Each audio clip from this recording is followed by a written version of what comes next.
ছোট পর্দার অভিনেতা জাহের আলভির স্ত্রী ইকরা আত্মহত্যা করেছেন। দেশের বেসরকারি একটি গণমাধ্যমকে বিষয়টি নিশ্চিত করেছে অভিনেতার শ্বশুরবাড়ির পরিবার। শনিবার 28 ফেব্রুয়ারি দুপুর 1:30টার দিকে মিরপুর ডিওএসএস এলাকার একটি বাসায় এ ঘটনা ঘটে। স্ত্রীর মৃত্যুর পর ফেসবুকে আবেগঘন পোস্ট দিয়েছেন অভিনেতা জাহের আলভি। তিনি বর্তমানে নেপালে অবস্থান করছেন শুটিংয়ে।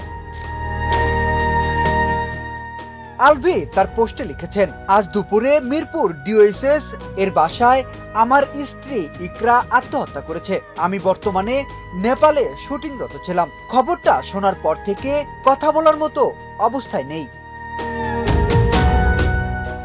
তিনি আরো বলেছেন, আমি বুঝতে পারছি না আমাদের সন্তান আর আমার কথা না ভেবে সে কেন এভাবে চলে গেল।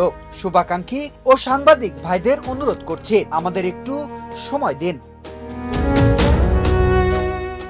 সবশেষে আলভি লিখেছেন, আমি দ্রুত ঢাকায় ফেরার চেষ্টা করছি। ফিরে সবার সাথে কথা বলবো। ততক্ষণ পর্যন্ত এই শোকের মুহূর্তে আমাকে এবং আমার পরিবারকে একটু মানসিক স্বস্তি দিন। আমাদের সন্তানের ভবিষ্যতের কথা ভেবে হলেও দয়া করে কোনো বিভ্রান্তিকর তথ্য ছড়াবেন না। সবাই আমার ইকরার জন্য দোয়া করবেন।